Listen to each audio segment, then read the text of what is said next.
Hola a tots i totes, benvingut al quart episodi de La Càpsula, un podcast de tecnologia en català.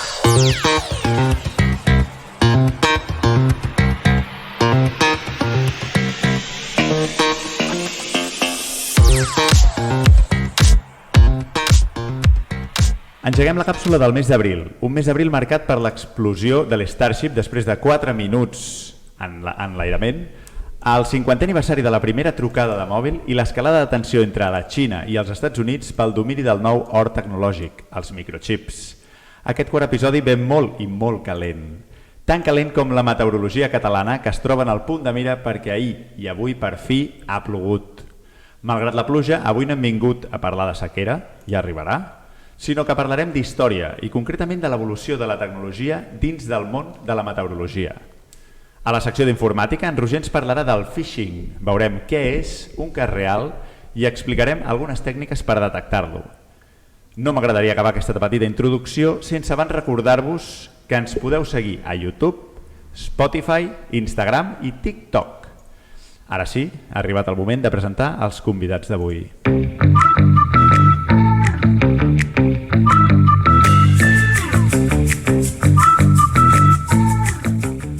Estic molt content de poder presentar el convidat d'avui. Ell és el referent català de la meteorologia. S'ha colat al menjador de totes les cases catalanes durant més de 30 anys i sovint quan comença el seu programa, El Temps, es fa aquell típic xxt tan característic de la nostra cultura. Actualment és cap de meteorologia de la Televisió de Catalunya, forma part del Consell d'Administració del Servei Meteorològic de Catalunya i, a més, és professor del Màster de Meteorologia a la Universitat de Barcelona. Ell és ni menys ni menys que en Tomàs Molina. Tomàs, benvingut i moltes gràcies. Hola, què tal, com estem? El segon convidat d'avui és el nostre habitual de la secció d'informàtica. Parlem d'en Roger. Benvingut, Roger. Hola, Adrià, moltes gràcies. A la maquinària hi tenim en Ferran, el nostre estimat realitzador. Hola, Ferran. Hola, què tal? I jo sóc l'Adrià, un tio que parla més de tecnologia del que realment sap. Ara que ja saps qui som i de què parlarem avui, estimat oient, benvingut a la càpsula.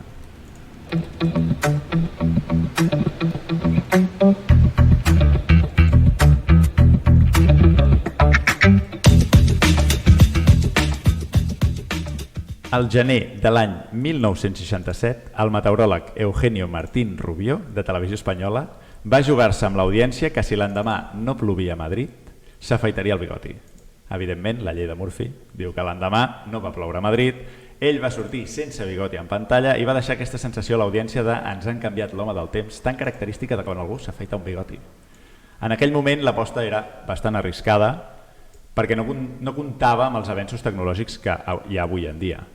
Però realment, quins han estat aquests avenços? N'hi ha hagut molts al llarg del temps, és per això que avui ha vingut un convidat de luxe a explicar-nos-ho. Tomàs, quin i com va ser el teu primer dia a TV3? Jo vaig entrar a TV3 el 87 i llavors, just llavors, es deixaven de fer els mapes com els feia Martín Rubio, que era amb una càmera vertical. Abans els mapes eren pintats, literalment pintats, o amb coses enganxades, i llavors hi havia una càmera que estava vertical i enfocava cap a baix i allà anaven posant el que en deien els faristols. És a dir, de fet podia ser vertical o horitzontal perquè era un faristol que s'hi posaven coses, saps? Hi havia algú que anava canviant. Correcte. Els mapes. Però algú vol dir una mà que canviava els mapes. I veies la mà? No, ja estava fet perquè no va. Tan cutres no eren. Però sí, i fins i tot els telenotícies, al darrere, els grafismes que hi havia al telenotícies també eren físics, o sigui, no hi havia disseny gràfic en el sentit per ordinador. Nosaltres vam ser els primers en tenir una màquina que ara és molt famosa però que llavors era molt poc coneguda. Vosaltres vols dir TV3, eh? I la Meteo, sí. Vale. Els primers que vam fer servir la màquina, aquesta, el Chiron, vam ser els Meteos. I un Chiron en aquell moment tenia 16 colors, perquè tu facis el càrrec de la profusitat de disseny que hi havia en aquell moment. Doncs hi havia al principi només tenia 16 colors. Per tant, els símbols eren grocs, blaus, saps? Eren tot colors bàsics. Però podies fer qualsevol dibuix amb el Chiron, eh? No. Clar, i si la màquina tenia 16 colors està clar que no podies fer qualsevol dibuix. Podíem fer allò polígons, no? Era mono, el disseny que feien era mono, però clar, eren ordinadors dels anys 80, dels anys 80-90. Però per tant era pioner en aquell moment, a TV3. de les televisions que hi havia a Espanya, a TV3 va ser de les primeres que va entendre que el grafisme, que el disseny gràfic era una cosa molt rellevant, i de fet els grafistes de TV3 després van ser els que van omplir les televisions, encara llavors fins llavors hi havia hagut televisió espanyola, un sol canal, que dius tu, de l'Eugenio Martín Rubio, que ho va dir perquè ell va saber que l'avió que venia de Nova York havia arribat una hora abans. Això volia dir que hi havia Jetstream corrent en raig, on que això és el que acompanya els fronts. Ell, per aquesta mena de història, es va jugar al bigot. Imagina't tu la tecnologia que va fer servir. Quan dius front vol dir que hi havia vent que empenyava l'avió per arribar abans. Correcte. I això típicament passa quan hi ha un front que s'acosta. Vale, llavors es va jugar al bigoti. Es va jugar al bigoti per una cosa que ell no havia vist. Te l'hauries jugat tu, el bigoti? Sí, no, per què no? Sí. Vale.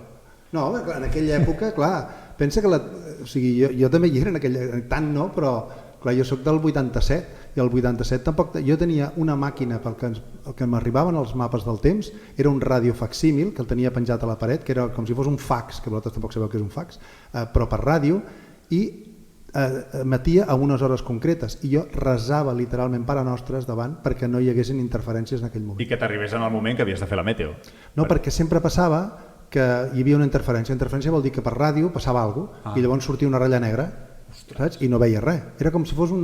Clar, no heu vist mai un fax, vosaltres, no? Sí, heu vist un fax? Era com si fos una fotocòpia, era una mena de fotocòpia, però que anava per ratlles, feia ring, anava dibuixant ratlletes. I tu havies d'interpretar les ratlles? No, dibuixava els mapes. Però si hi havia interferències de ràdio, sortia negra, sortia una ratlla negra. I llavors, perquè no hi haguessin ratlles negres, jo resava el Pare Nostre. Molt bé. Relacionat amb això, tu quan vas entrar, entres com a presentador directament a TV3? Sí. Et contracten ja com a presentador? Sí. Vaig començar el 25 d'abril del 87, ara ha fet 36 anys. Molt bé.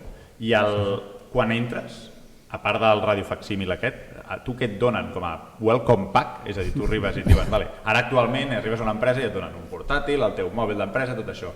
Clar, ja no hi havia res d'això. Què et donaven? O què t'ensenyaven?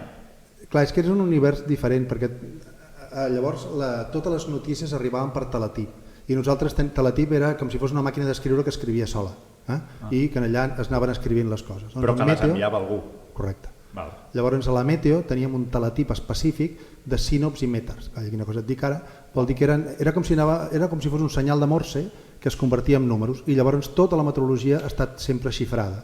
Un xifrat vol dir que venen números i cada número vol dir una cosa. Doncs nosaltres teníem un teletip Meteo que donava els xifrats, i llavors jo interpretàvem els xifrats. Llavors, cada estació meteorològica del món té un sínop, que és una informació que diu la temperatura, la humitat, l'estat del cel, totes les coses, i això va xifrat, va amb uns números, va amb blocs i números. Bueno, ara ja no tant, ara ja no, tot això i encara existeix, però ja no es fa servir de la mateixa manera. Doncs jo tenia un teletip d'aquests, el radiofacsímil, i encara tot de papers, que nosaltres ho passàvem tot de papers i ho dibuixàvem nosaltres a la mà.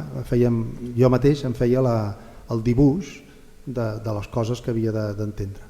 Que llavors després ho passaven al Canon. Al Cairon. Al Cairon, perdó, per passar-ho per la tele. Correcte. Entenc llavors que hi havia una espècie de xarxa d'estacions meteorològiques que enviaven aquesta espècie de codi Morse en el teu teletip. És així? Sí. L'Organització Meteorològica Mundial tenia el World Wide Web. No és World Weather Watch. Això, World Weather Watch, que és el mateix que World Wide Web. O sigui, el primer 3W va ser el de l'Organització Meteorològica Mundial. Que és que tots els serveis meteorològics del món estaven interconnectats físicament. Físicament vol dir que hi havia antenes pròpies, amb una llarga i una curta, i el Meteosat, que en aquella època ja hi era, que feia també de sistema de comunicacions. L'Organització Meteorològica Mundial va tenir com una crisi molt forta quan va arribar a internet sobre si havia d'abandonar la seva capacitat de comunicació pròpia i passar-se a l'internet, i això va obrir un debat molt fort, perquè volia dir que es posava en mans d'altre. Històricament sempre l'Organització Meteorològica Mundial havia estat ella, i tenia la primera 3W són de l'Organització Meteorològica Mundial. O sigui, la infraestructura externa al teletip que teníeu era de l'Organització Meteorològica. La xarxa de comunicacions i tota la presa de dades i tal, la Meteo ha estat jo sempre ho dic, de la ciència i de la tecnologia l'abanderat, el que anava davant de tot. Pensa que clar, hi ha hagut cooperació mundial des de sempre. Vull dir que els serveis meteorològics nacionals de cada país agafaven les dades, això ho posaven en el World Weather Watch i això a través de ràdio ona llarga, i llavors això arribava a l'Organització Meteorològica, de fet no a Ginebra, però en diversos centres que se'ls repartien, encara ara ho fan, hi ha centres de coordinació a cada lloc del món i això després emeten totes les informacions, ja fossin dades de METAR i SINO, que és aquest dic d'observació de les estacions o dels aeroports, i els mapes del temps, que també s'emetien a través de radiofacsimil. Ostres, molt bé. No sabia que estava tan coordinat. I en el moment en què arriba internet, decideixen finalment anar per internet. Sí. I perden el control? No, pensa que al principi tenien els satèl·lits, o sigui, els satèl·lits encara ara, els meteosats, els GOES, o sigui, en el món hi ha una xarxa de vigilància satelital global descomunal, és la paraula, descomunal. Clar, de meteosat ho ha de saber que hi ha el meteosat, però en realitat el meteosat que hi ha ara, és un MSG de segona generació, de tercera generació el que hi ha ara ja, en realitat estan duplicats tots, i d'aquests duplicats duren 5-7 anys. Per tant, de cada meteosat n'hi ha com a mínim 2 i cada 7 anys es multiplica per 2 més. Saps que imagina quants meteosats hi ha per allà dalt posats. I els que es caduquen? Els deixen orbitant? Com que el meteosat sempre històricament va ser un satèl·lit molt robust, és un satèl·lit d'espín, que se'n diu. Hi ha 2 tipus de satèl·lit. El satèl·lit que enfoca la Terra, que està com posicionat, com si fos una càmera de fotos, que està posicionada mirant el lloc com està mirant, i té 3 eixos i allò gasta energia per mantenir-se. El meteosat històricament no ha estat així, ha estat una baldufa, una cosa que dona volta sobre ell mateix i amb l'espín, amb aquesta energia de girar, és com si fos un satèl·lit, com si fos la Lluna, que gira sobre ella mateixa, en el punt aquest està a 36.000 quilòmetres, que és el punt estable de l'òrbita, que ni se'n va cap allà ni se'n ve cap aquí, no cau al planeta, i està sempre a sobre del 0,0, en realitat, està sobre Alacant. Està sobre l'equador i en la meridià d'Alacant, la meridià de Greenwich. I això feia també de sistema de telecomunicacions per a Europa, però llavors hi ha 2 GOES als Estats Units, hi ha un satèl·lit a la Índia, un GMS al Japó i un altre GOES, de més a més, al mig del Pacífic i un altre meteosat que està al mig de l'Atlàntic. O sigui que encara, vulguis o no, hi ha una xarxa que controla tot, sí. I després hi ha els tiros que són d'òrbita polar. N'hi ha uns altres que donen la volta a la Terra com per pols. Aquests estan a òrbita molt més baixa, òrbita mitja que se'n diu, i clar, van donant voltes, però com que la Terra gira sobre ella mateixa, van escanejant per una cosa que fa uns 1.000 quilòmetres, com veu una banda de 1.000 quilòmetres i també fa feines de telecomunicació. Llavors internet sempre ha de veure d'aquesta xarxa de satèl·lits que hi ha. No, el que vull dir és que abans, amb això ja n'hi havia prou com per mantenir tota la comunicació. Ara ja no també es fa servir, perquè és que hi ha molta tecnologia a l'OMM. Tot el món està ple de boies meteorològiques en els oceans. Pensa que el món és tot mar. Llavors en els mars hi ha boies i tenen codi BOI, POI o codi SHIP. Els barcos, sobretot els barcos, els petrolers, aquestes coses així, també porten sensors de meteorologia. I això també via satèl·lit, històricament, es passa aquesta dada i també hi ha aquests codis que en el cas meu, del teletip, també m'haurien pogut arribar. Uala, no sabia que hi havia aquesta xarxa tan ben estructurada en la meteorologia. Sí, hi ha molta infraestructura. Hola, molt interessant. Ara anem al directe, no? M'has parlat, diguem, de la xarxa meteorològica. Però tot això jo no ho mirava tot perquè és massa, No, t'arribava el teletip. Però no ho mirava tot, jo només mirava les coses de Catalunya. Però t'arriba lo de tot el món. Està disponible. Si vosaltres encara ara, si aneu a l'Organització Meteorològica Mundial, tot això, una de les coses bones que hem tingut la meteorologia és que sempre tota la informació meteorològica ha estat de lliure disposició a tota la humanitat. No s'ha de pagar una subscripció. No s'ha de pagar, però no pitjor. Fins i tot en època de guerres, la cooperació sempre ha estat completa. Això és veritat, clar. En època de guerres, quan hi ha 2 bandos, s'ha mantingut al mig. Sempre hi ha hagut, la meteorologia sempre ha estat compartida, sempre. Entre Alemanya i Anglaterra, doncs la meteorologia seguia sent compartida. Una altra cosa és que hi posessin alguna mentida, això ja no puc negar-ho, però en principi no. La seu central d'aquesta organització és Ginebra? Un edifici molt maco, si algú va a Ginebra alguna vegada, és l'edifici aquest, és com una mena de caixa de Caprice de Dieu, saps el formatge aquest que té aquella forma? El que és triangle, una mena de cosa així. Doncs és el millor lloc per anar a dinar si esteu allà a Ginebra, perquè es pot pujar a dalt de tot, és un edifici de vidre, completament de vidre, tot ell de vidre, i que es veu de banda a banda, o sigui, tu veus la gent a les oficines i a dalt de tot hi ha com un restaurant que està obert al públic a l'hora de dinar, perquè molta gent de les oficines hi va, és a dir, que si un dia podeu, si esteu a Ginebra, aneu a dinar. I es pot visitar? No, l'edifici no. Pots anar a dinar. Pots anar al restaurant només. A dalt, però és preciós, una cosa, no hi heu Molt bé. vist una vista més bona del llac Léman en la vostra vida. Ja anirem. Sí. Al directe, anem, bueno, al directe, al sortir a la tele, quan tu feies el temps, quan tu arribes i fas el temps per primera vegada, tens croma ja? Sí. Sí. Sí, en aquella època hi havia croma i és des del principi de les emissions de TV3 sempre hi havia croma. Que el croma no és una tecnologia molt antiga, en realitat, en el cinema ja es feia servir. Sí. De fet, tenia una pregunta relacionada amb això. Com és que ha durat tant? Perquè actualment encara fas croma, no? Sí. I tens la pantalleta al costat que vas mirant per tu ubicar-te on estàs del croma. I per saber on està el mapa i on senyales, entenc, no? No està al costat, és una projecció que fem en color verd a sobre del croma. Tu mires el croma? Sí, és que és molt gran el meu croma. És més gran que... És molt gran. Ah, sí? És com... sabria dir, com... Bueno, és igual, és molt gran. És tota la fa 20 metres per 10 metres. Sí, és gran. És molt gran. És molt gran. És molt gran. No caldria que fos tan gran, però com que es va fent el plató d'informatius i es volia... els platós com més grans queden més... Doncs el TN es va fer molt gran i llavors l'altre cantó d'aquesta cosa tan gran van fer la meteo. I perquè en allà s'hi fan d'altres coses també i llavors és molt gran. Sí, perquè és veritat que en Toni Cruanyes, quan et ve veure, és com que camina on estàs tu. Però si caminem, jo camino molt, creu-me. Molt. Ah, sí? Però si fa 20 metres. Però sembla que estigui en el cantó, però no, No, tot el que camino és real. És a dir, tu em veus que camina. Per exemple, la primera pantalla on faig la primera part del temps té, jo diria que té 3 metres com a mínim. És com si fos una tele de 3 metres, que no hi ha res, no hi ha res de res. Vol dir que és un terra i unes parets verdes i no hi ha absolutament res. El terra també és verd, eh? Tot és verd. I llavors tu et passeges perquè allò també és el que se'n diu realitat augmentada.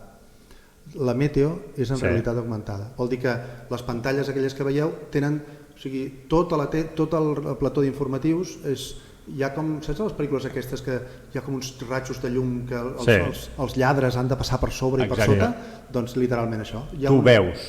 No, ho veus? Hi ha unes camaretes posades que fan com una mena d'entramat en microones i llavors les càmeres porten uns sensors de posició i també d'alçada. Per tant, saben a quin lloc del plató estan, què miren i des de quina alçada ho miren. I llavors tot el que hi ha a plató, tot està georreferenciat en aquestes posicions. Llavors la meteo em surten els vidres. És una cosa que surt i que si la càmera es mou la veuria per davant o la veuria per darrere. I si tu et anessis movent, te l'aniria ubicant on tu t'has posat més o menys. Sí, perquè clar, no sempre et mous justament al mateix lloc. Bueno, sí, perquè en el terra tenim unes marques. Val. Però sí, això ho heu vist moltes vegades en els programes de les eleccions, que hi ha com uns ascensors i coses aquestes, també ho fan on fem la meteo nosaltres. És en aquest plató tan gran, i llavors tu pots pujar escales, pots fer el que et doni la gana en allà, perquè les escales sí que estan fetes, però llavors ens fan unes escales de realitat augmentada que, saps com fan l'hemicicle d'això? Exacte, i que van pujant els escons allà. Doncs allò és un hemicicle de realitat augmentada, vol dir que quan la càmera es mou canvia la perspectiva com es veuen els escons, i ella s'enfila per una escala que està feta exactament en les mateixes escales que està en la realitat augmentada. Per tant, ella pot pujar fins a dalt de tot de l'hemicicle i la càmera hasta la podria ensenyar d'esquena, que de fet ho fa alguna vegada, que es veuria la presidència i ella estaria dalt. Si ella girés, es veuria ella mirant la presidència i es veuria... Tot, i tot seria en 3 dimensions. I ella estaria a l'alçada relativa que tu veus en la... Déu-n'hi-do TV3, Què et sembla? Com ens les gastem, No m'ho esperava, això, El que sí que em sorprèn és que seguim amb el croma. O sigui, el croma és una cosa que ha funcionat des que tu vas entrar fins ara. Ara hi ha croma sense croma, també. Això va haver-hi un professor de la Universitat de la Politècnica que ens el va venir a oferir i vam estar a punt de començar-ho a fer. Això què és? Això que ara tothom s'ha fet tant de moda, que és quan fa servir l'Skype o quan fa servir el Teams, el que sigui, que borres el fondo. Aquelles coses que estan allà fixes les pots esborrar. La qualitat fins i tot ara és bastant merdosa. Sí, ho és. Llavors, per això s'ho va inventar, ara no recordo com es diu aquest professor, ara no estava preparat per... Aquest home va ser el primer que va llegir text, i va ser el que va posar l'aeroport del Prat, va ser dels primers del món en què van llegir les matrícules perquè tenien problemes de seguretat, perquè robaven cotxes. Sí. I llavors van posar un sistema que quan tu entraves et llegia la matrícula i no et deixava treure el cotxe si no eres el de la matrícula que l'havia pagat el Exacte, tiquet. com ara actualment. Sí, com està Ara tots ja els t'ho pàrquings cobren, ara. ara ja t'ho cobren, Sí. no? Doncs, però llavors ho van fer-ho primer per un tema de seguretat. Però va ser dels primers, a Barcelona vam ser dels primers llocs on vam llegir matrícules. Doncs aquest home també va fer ens va fer la proposta de croma sense croma i a més amb punta sensible. Vol dir que si tu separaves la mà del meu cos, la punta de la mà li podia posar un cursor i llavors apretant un botó podies posar símbols on allà estava el cursor. Però no ho vau veure clar. No ho vam fer-ho. No ho vam fer-ho perquè primer el croma sense croma era molt xixinavo, era molt senzill, i això d'això no ho vam fer-ho. Tampoc aportava, pel que m'has explicat, no aporta un plus a lo que ja teniu.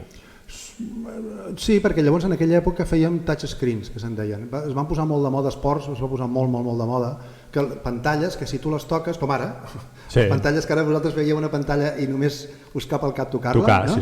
Abans les pantalles no es tocaven.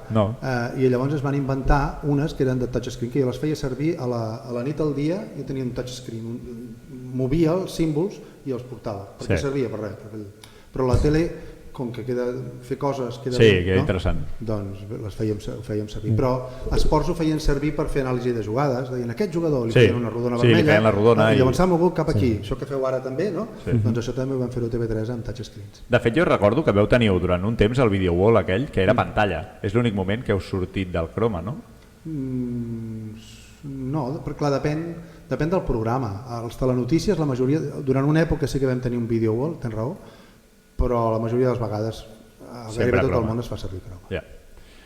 Tornem a la... Això canviarà, sí? Sí, els programes s'han mort, jo crec, perquè els cromes tenen molts problemes, perquè primer, ja sabeu que només van amb els tres colors, no? El blau, amb el vermell i amb el verd, el vermell, que en realitat és el magenta, és un color vermell que s'assembla a la cara, no funciona. Dona molts problemes. El green és un verd feo, és com un verd llampant, que és molt bo perquè té molta llum, però té un problema amb els cabells, que de seguida, sobretot amb noies que porten pentinat, de seguida es cola per entremig dels cabells.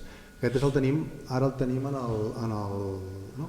TN, el del TN és verd, i com que té tanta llum, si tu portes un rellotge o qualsevol cosa que per poc que brilli una miqueta, de seguida veus el verd en allà. Llavors ajustar-lo sempre té problemes. Jo mai he vist un verd al TV3. Perquè no t'hi has fixat, perquè el que passa és que canvia el color de la roba. Per exemple, si jo porto una roba verda, típicament la veuries lila com aquest color.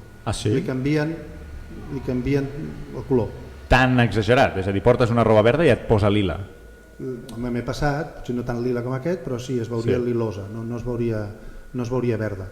I amb el blau, en canvi, li falta lluminositat, però clar, a tothom ens agrada el blau. Molta gent vestiria de blau i es confondria. Aquí res li cal, poseu-li el blau i llavors, tot i que ara són molt bons, ara només veuen el blau croma i fins i tot tu pots posar un got d'aigua i veus l'aigua. Per tant, són molt bons. Tu poses aigua i pots veure l'aigua, no transparenta.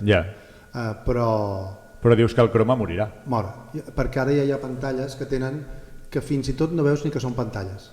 Ara, per exemple, el Tot es mou, el programa que fem al matí, tot és una pantalla que fa 30 metres de llarg. Déu-n'hi-do, també. Fa una L i és tota pantalla. I aquella encara té píxel que si tu t'acostes veus els píxels. Però ara ja hi ha pantalles que encara que t'acostis no veus els píxels. Com les pantalles d'ordinador. O sigui, tenen la mateixa resolució que les pantalles d'ordinador. O sigui, tornareu... Que no veus el píxel. Tornareu. Anireu a tenir una pantalla darrere i mirar la pantalla. El pròxim TN que s'està ja dissenyant i que serà, jo crec que en menys d'un any i mig, serà una enorme pantalla, sense píxels. Molt bé. No sabia que TV3 estava primícia. Tenim una primícia tecnològica. Déu-n'hi-do, quina primícia. No heu vist mai d'aquestes pantalles grans? És com una pantalla d'ordinador Sí, però no a la qualitat de pantalla d'ordinador. Són aquelles que s'ajunten amb cables entre si. El que passa és que les Però que he vist són jo... píxels. Sí, correcte, Clar, es jo he veuen vist els aquestes, píxels. No, aquestes que et dic jo no tenen píxels, no es veu píxels. Seran tipus les del Mac, que són així, que no es veu res. Algun Com dia si fossin ordinadors, Sí. però més grans. Molt més gran. Com si fossin pantalles d'ordinador, literal. I ajuntades però entre molt si més per gran. fer la magnitud que tu necessitis. Sí. Sí, n'he vist, però és això, tenen píxels. Tornem a la Meteo. Actualment, segueixes, seguiu consultant satèl·lits, seguiu consultant estacions meteorològiques, seguiu fent-ho igual que abans, però amb més dades, o ha canviat radicalment? Ha canviat radicalment. Clar, pensa que llavors la diferència és tant que abans havies d'esperar. Abans el mapa d'Europa sortia a les 17:52. Ostres. Vol dir que havies d'estar a les 17:52 hora Zulu, hora de veritat, saps? I havies d'estar allà com sincronitzant o sintonitzant allò. Vale? Que a més ho havies de sintonitzar tu, no hi havia res automàtic en aquest cas. Jo havia de posar la freqüència 13882.5. Hola! Mira, que me'n recordo. Quan fa que no poses aquesta freqüència? Molt, 30 anys, com a mínim. Doncs aquest era l'UK Met Office, perquè cada servei meteorològic tenia les seves freqüències d'emissió. I llavors l'havies de posar i que funcionés. Ara no, ara ja no és lineal, ja no és allò que ells emeten i tu reps, sinó que està allà i sempre ho agafes. hi és. I la segona cosa és que s'ha democratitzat molt. Abans, quan qui havia de posar una estació meteorològica només podia ser l'Institut Nacional de Meteorologia o saps? Que havia de ser algú que pogués. Avui en dia tothom, algú de vosaltres tindrà una estació meteorològica a casa seva, no? I està connectada a internet, i aquesta connexió doncs, la fa disponible a tot el planeta, gairebé la majoria de les coses. Per tant, això es relaciona amb una altra pregunta que tenia. Tu pots arribar, perquè és veritat que hi ha molt d'aficionat que té una estació meteorològica, un pepino a casa, aquesta que envia a internet, aquesta informació tu la fas servir. Pots fer servir qualsevol tipus d'informació de qualsevol estació meteorològica, fins i tot la d'un avió. No, clar que la tinguin connectada i visible, no? Però poder fer servir també és entre cometes perquè no tothom et dona els drets per fer-ho, no? Una altra cosa és que ho fa servir per un castellà, ja ho has vist, no sé si m'explico. Però nosaltres tenim una xarxa que la gent s'hi connecta. Nosaltres tenim una cosa que es diu Meteodades i que la gent pot connectar les seves dades i tenim com gairebé 700 estacions connectades que ens passen dades. Relacionat amb les dades vaig trobar un concepte per internet que es diu nowcasting. Què és això? És que el pronòstic, clar, què és el pronòstic? Veure el futur és una cosa una mica rara i per això us deia que abans, quan us deia que abans que la meteorologia és el que va davant de la ciència i de la tecnologia, en tecnologia ja n'hem parlat ara, en ciència també, perquè els meteos que hem volgut sempre encertar el temps i com? Ens importa un pepino, diria una merda i tot, sigui com sigui. La gràcia està en encertar i com no ens importa. Llavors els primers va haver un senyor que es deia Viernes, que era noruec, que va dir, oi mira, si això fa com unes onades molt rares, no sé què. Doncs vaig a fer les matemàtiques de les onades, i va crear unes equacions que es van dir les equacions primitives. Onades del mar, dius? No eren del mar, sinó que eren de l'aire. Se'n deien les ones de Rossby, coses. Vam veure que l'aire es movia d'una manera. I que això indicava que... No, que es podia fer pronòstic determinista. Que podies preveure. Si tu tenies l'estat inicial i tenies l'equació de com es movia, podies saber l'estat final. Això el 63, un senyor que es deia Lorentz va descobrir que era mentida. Perquè, això és una mica un rotllo, però la meteorologia, les variables meteorològiques no són linealment independents, no són com l'espai, que si tu vas cap endavant no et mous cap a la dreta, ni mous encara menys cap amunt. A l'espai, les unitats són, les dimensions són independents. En canvi, en meteorologia, la temperatura i la humitat i el vent i tal, tot està relacionat. Per resoldre aquestes equacions cal un altre tipus de matemàtiques. I això abans es feia a mà. Jo ho he fet a mà, que s'entengui. Déu-n'hi-do. Estona a arribar al pronòstic des que comences l'equació? Quina era? Molta estona? I això ho havies de fer cada dia? Sí, abans quan començàvem jo he fet arribar amb un paper, això que et dic de les dades, les posaves en els punts de les dades. Posaves un paper sobre i allà marcaves les isolínies que tu volies fer. Pintaves les isolínies. En allà feies una quadrícula i en els foradets hi posaves el valor. Llavors tenies una regla, que se'n diu una regla de Laplaciana, que tenia uns forats i un forat al mig. calculaves l'equació per cada 4 punts de la malla i en allò amb un altre paper ho posaves en el punt del mig i això ho anaves fent per tots els punts de la malla. No sé si m'estic explicant. No? Sí. I això tenies, per exemple, una hora de pronòstic. Tornaves a fer el mateix, tornaves a tirar les ratlles, calculaves els punts de cada intermig, tornaves a posar els forats, calculaves les pressions. Això es feia així. Doncs el senyor Lorenz aquest ho va fer-ho. Ho va fer una vegada i li va sortir una cosa. Ho va tornar a fer i li va sortir una altra. I dic, com? Aquest era un matemàtic dels bons, no com jo, que era un merda. I diu, això no pot ser si jo soc molt bo. Ho va tornar a fer i li va tornar a sortir diferent. I va dir, aquí hi ha alguna... No és que jo sigui dolent, perquè aquest home tenia una autoestima molt alta. I va descobrir el caos. El descobriment del caos és meteorològic.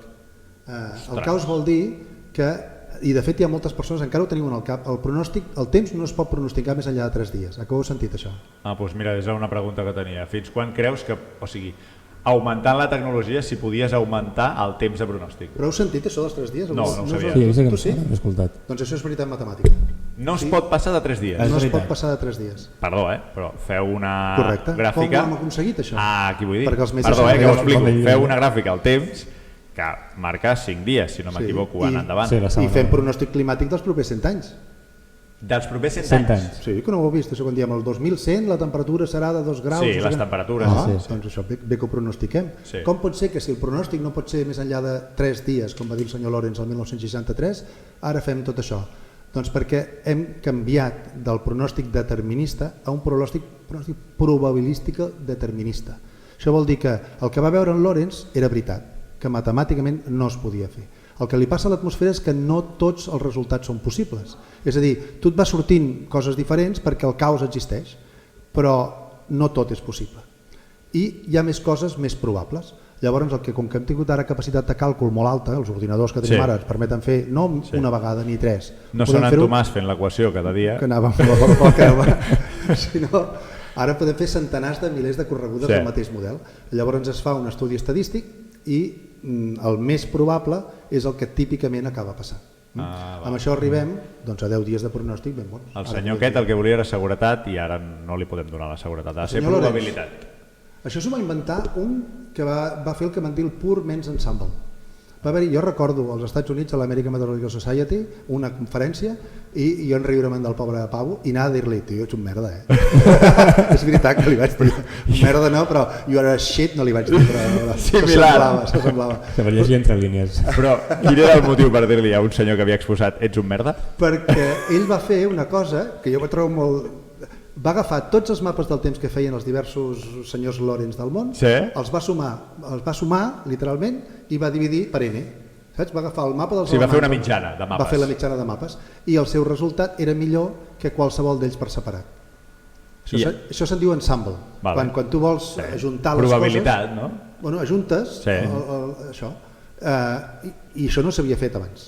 Ningú havia ensamblat res. I et va fer enfadar que ho hagués fet? No, vaig pensar que era tant de sentit comú que això literalment em va fer enfadar. O sigui, ets un merda en el bon sentit de la paraula. Correcte. Pot ser que no se m'hagi acudit a mi. Efectivament. Però ensamblar, que ara tothom ho veieu claríssim, també ens ho hem inventat els meteos.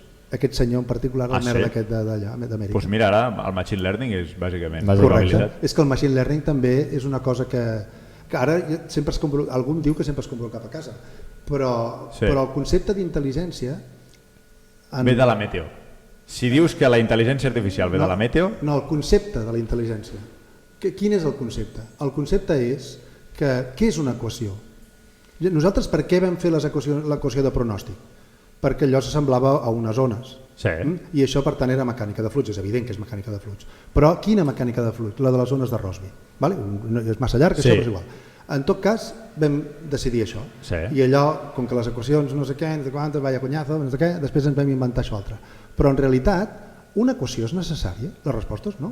Perquè l'equació és, tu agafes uns valors i ajustes una equació que et dongui aquells valors que tu has mesurat. No sé si m'explico. Si tu vols calcular la velocitat, la gravetat, doncs tires moltes vegades una cosa, comptes moltes vegades i dius, doncs mira, ara... I al final pots fer una equació. 9,81. Això és la gravetat.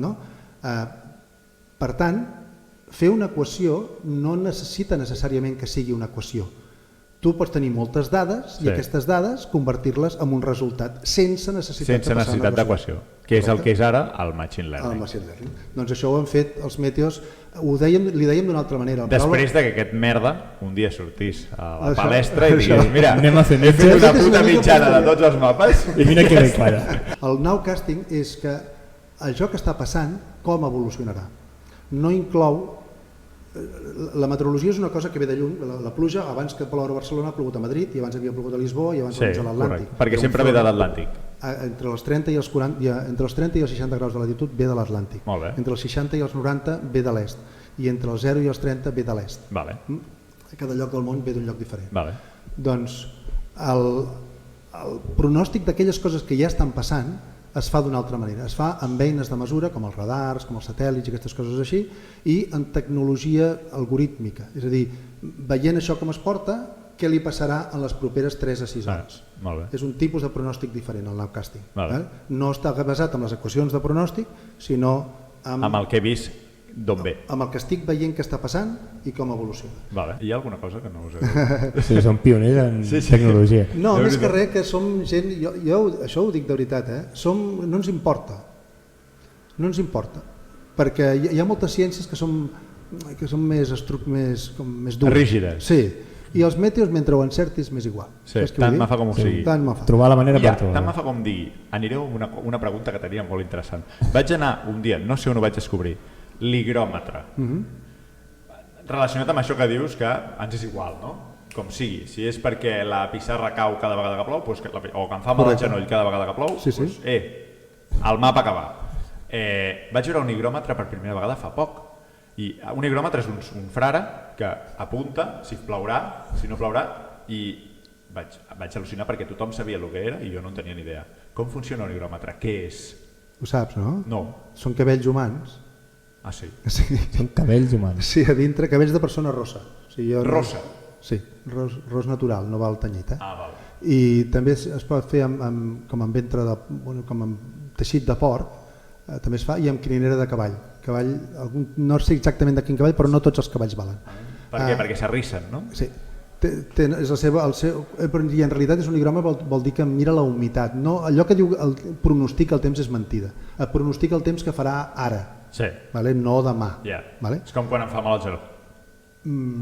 Aquí jo diria que són capaços de pronosticar més els del genoll, però aquest és a dintre hi ha cargolat el cabell que està estivat amb una goma. En realitat, si tu obres, si tu el trenques, veuràs que dintre hi ha una goma de plàstic. Hi ha un pèl, Hi ha cabells d'humà, un pèl no. I els més cars del món, els higròmetres més cars que valen una pasta, la forma de rentar-los s'han de netejar amb xampú neutre. Tecnologia punta. Sí. Molt bé, Tomàs. Ja es veu que els és igual, trobar qualsevol manera. Però jo no sabia que existia i la gent em va començar a dir, sí, tio, un higròmetre. Ni idea. I vaig dir, però com funciona? És literalment un cartró, O sigui, tu veus una cosa de cartró. Perquè aquest és el frare que tenim nosaltres català. Si busquem el car segurament serà més bonic. És molt més exagerat, i car, creu-me que és car. Tomàs, moltes gràcies per aquesta secció, molt interessant. Avui a la secció d'informàtica parlarem del famós phishing. Estic segur que tots heu rebut algun dia un missatge sospitós i no heu sabut què fer, un mail. En Roger ens donarà alguns tips per identificar aquests missatges com a maliciosos. Som-hi? Som-hi, endavant.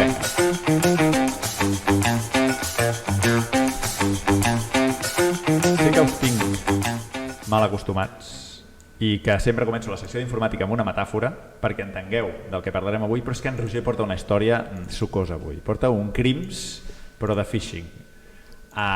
És un cas real que li va passar a una coneguda teva. Ens pots explicar què va passar, Roger? Sí, mira, la situació va ser bastant normal. Se'n van anar amb un grup d'amigues, van anar a sopar a un restaurant, va tornar a casa, va agafar un taxi i va tornar cap a casa. Què ha passat? Va baixar del taxi, anava a agafar el mòbil, no està el mòbil al bolso. Què ha passat? Fem el que faríem tots, li demano el mòbil a l'amiga i truco, aviam què ha passat. Potser me l'he deixat al taxi, potser me l'he deixat al restaurant, potser me l'han robat. Qualsevol dels llocs, sí. I va trucar. Amb la mala sort que qui va trobar el mòbil era algú que tenia coneixements per poder executar un phishing. No era una bona persona. Quina mala sort, Sí, va caure molt malament. Bueno. Va trucar aquesta persona. Què va fer aquesta persona? Va adonar-se'n de que aquesta senyora havia perdut el mòbil, Sí. va aprofitar la situació per enviar un phishing, va agafar el número de la noia aquesta, sí, perquè ella prèviament el que va fer va ser entrar a l'iCloud i dir he perdut el meu mòbil, notifica'm si es troba per buscar això. Llavors el noi aquest va suposar que ella hauria fet això i va agafar el mòbil de l'amiga amb el que va trucar i li va enviar un missatge dient hem trobat el teu mòbil. Accedeix a aquest enllaç per localitzar-lo. I pam, I virus. Llavors què va passar? Va entrar a aquest enllaç hi havia una pàgina web, el login d'inici de sessió d'iCloud, Molt bé. va entrar allà, I li va entrar a l'iCloud. va posar correu, contrasenya de l'iCloud Vinga, tot. i el PIN de desbloqueig del mòbil. Pack complet. Què va passar? El senyor que li va arribar per Telegram o per correu li va dir el mòbil d'aquesta noia tens el PIN per desbloquejar-lo, aquest. Vaja. Usuari d'iCloud aquest, contrasenya aquest. És potser la teva coneguda la persona amb més mala sort de Molta tot mala el sort. món? Molta mala sort. Déu-n'hi-do. És phishing molt dirigit, això. Sí, no sempre passa això. No. Però anant a la pregunta, què és el phishing? El phishing és un tipus de ciberatac social que està encarat als usuaris bàsics. Vale. La gent que estigui ficada dins del món de la tecnologia, de la informàtica, de ciberseguretat, no els hi aplicarà. No és tant... Perquè és més poc probable de que caiguin, vols dir. Correcte. Sí, perquè jo puc caure, Segons sí, podríem arribar a caure tots. Sí. Hi ha phishings molt elaborats que tots hi cauríem. Sí. Però Quins tipus hi ha? Els més típics, els que podríem veure serien website spoofing, que al final és fer-se passar per una pàgina web. És a dir, algú es fa passar per Apple, per Google, per correus. Per l'iCloud que has dit, no? Correcte, l'iCloud. Després tenim l'email phishing, que és a través del teu correu electrònic, t'envien un correu electrònic fent accedir a una altra pàgina web, que al final acabes accedint a un website spoofing normalment, o smishing, que smishing és phishing a través de correus SMS. Això es porta molt, Bueno, de fet, vaig fer la declaració de la renta, vaig fer el borrador, i just després de fer el borrador em va arribar un SMS dient-me has ganado, la agencia tributaria te devuelve 1.000 euros, pulsa aquí. I vaig pensar, aquest està perfecte, és el dia perfecte. Està coordinat, Sí. Bueno, aquest també el típic, a mi m'arriben missatges de BBVA, ja pots extreure, i dic, sí, soc de la caixa. Com em pot arribar a afectar si jo apreto aquí? La cosa és que aquests atacs no acostumen a estar enfocats cap a ningú en concret. Són, es diuen també ciberatacs socials perquè són atacs massius. Aviam qui cau.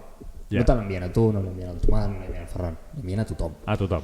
Aviam qui cau. Sí, és atac de probabilitat, Els que caiguin pillaran, si no... Sí, al final tindran un repositori on els va enviant la informació i començaran a rebre email, contrasenya, correu, contrasenya, correu, contrasenya. I amb això van fent una base de dades de correus i de comptes. I després aquestes bases de dades les venen, suposo, a la Deep Web. Sí, o les venen o les utilitzen. O les fan servir. Correcte, al final això juguen amb que la gran majoria d'usuaris bàsics utilitzen el mateix correu i la mateixa contrasenya a tot arreu. Llavors si a mi m'arriba un phishing amb l'iCloud i dic, vaig a provar Amazon. Amb BBVA. Amb Amazon, mira, és igual, tornen a demanar-te el raspall de dents que t'has comprat, però si el tens la mateixa al banc, aquí ja tenim un problema. El que fan és això, és agafar-les en pàgines web més normals i intentar-ho explotar. O sigui, recomanes intentar canviar de contrasenya als diferents llocs web? L'ideal seria una contrasenya segura per cada lloc. Sí, no Adrià 1, 2, 3, una contrasenya segura i diferent per cada servei. No hi ha memòria suficient al meu cap per tot això, però bueno. Això tens gestors de contrasenyes. Correcte, tens programaris que es poden contractar i utilitzar per fer tota aquesta gestió. Però l'ideal seria una diferent. Per què? Perquè si em roben la de l'iCloud, per molt que m'hagin robat la de l'iCloud, que és una putada, perquè al final perds accés, però no em roben res més. Potser a l'iCloud no tinc res, però sí que tinc el compte d'Amazon perquè l'utilitzo per emmagatzemar les fotos. Doncs almenys aquí ja no m'han robat. Aquesta seria la cosa, és a dir, intenten tenir credencials per accedir al fotimer de serveis i a veure què troben de cada un d'aquests serveis.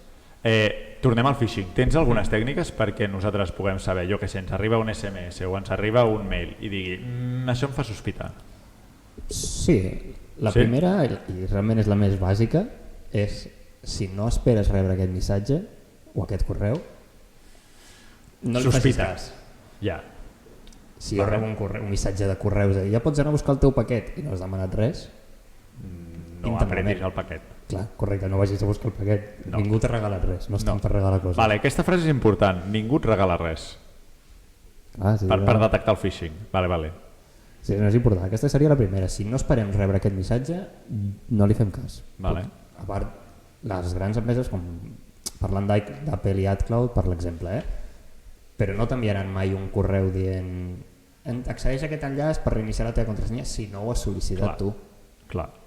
Si normalment és acció-reacció. Sí.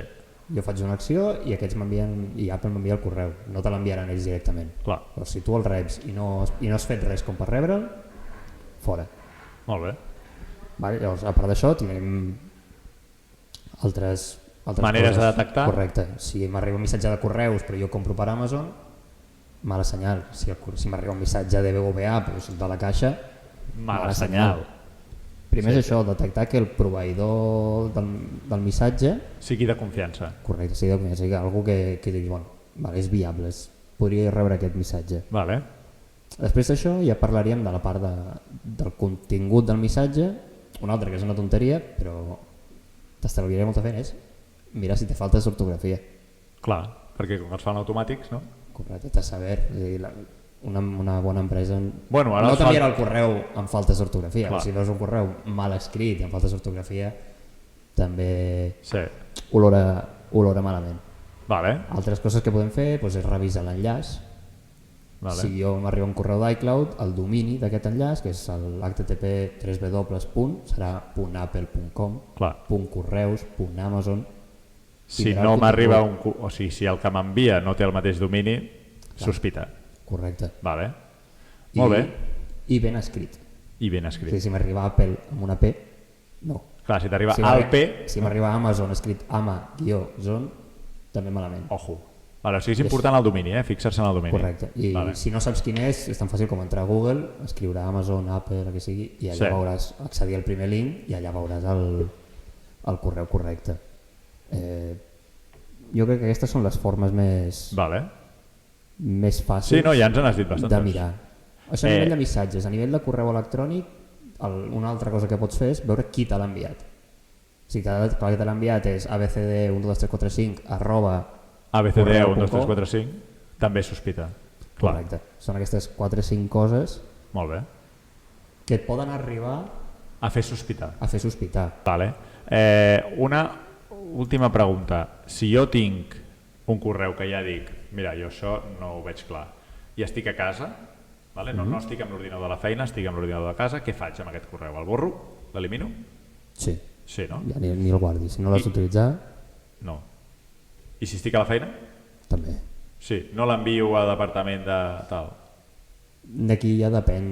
No totes les empreses tenen. Si la teva empresa té un departament... Jo, per exemple, a la meva empresa tenim un departament de seguretat interna que cada cop que rebem algun atac d'aquests se'ls envia i fan una anàlisi i fan... O sigui, el que vull dir és important que aquest departament vagi rebent correcte, sí, perdó. Vale. Sí. Si la teva empresa no... Si és una empresa mitjanament gran és probable que tingui un departament d'informàtica. Jo els pots enviar en plan mira, m'han enviat això, jo no he fet res, però que ho sàpigues perquè potser poden mirar i jo no ho he fet, però l'Adrià sí ho ha fet. Llavors podrien revisar que no hagi compartit ningú les credencials corporatives de l'empresa. I recomanes que siguis franc? És a dir, he entrat, he posat credencials, o sigui, l'he liat parda. Li dius al departament, Correcte, no. No amaguis. Clar, no. El mal ja està fet. No vinguin enfadats amb tu i et diguin, doncs al carrer, saps? No. Segur que t'intentaran ajudar i trobar la forma de solucionar el problema, o potser no ha passat res, o podràs ajudar a altres persones que rebin el correu a que no els apliqui. Molt bé. Sí, una última, perdona. He rebut un correu amb un arxiu adjunt, que això no ho hem parlat, hem parlat només de correus amb links. Què faig amb aquest arxiu? Llavors, si l'arxiu adjunt és de tipus HTML, Sí. acabarà en .html i segurament la previsualització serà la icona del Chrome, de l'Edge, del Safari, la icona d'un navegador. Sí? Jo no l'obriria, perquè No. el més probable és que no t'hagin fet arribar la web maliciosa a través d'un enllaç, Sí, sinó que no. t'hagin enviat la web maliciosa en format document. Vale. Segurament quan cliquis allà se t'obriria el navegador i veuries la pàgina web i tornaria a passar el mateix. Vale. Me l'obrim. Si és un altre tipus de format, Un punt doc, un punt Excel. un punt Excel, borra'l. No, Excel, perdó. Un Arxiu Excel, sí. Excel o Un Excel no. Un Excel seria un Excel executable, un programari, Mai. programari desconfiat, mai. Vale. Però si és un PDF, una imatge, un Word, és poc probable que aquí t'hagin enviat un phishing. Però recomanes que l'obris, si sospites? Si sospites, no. Mai. Mai.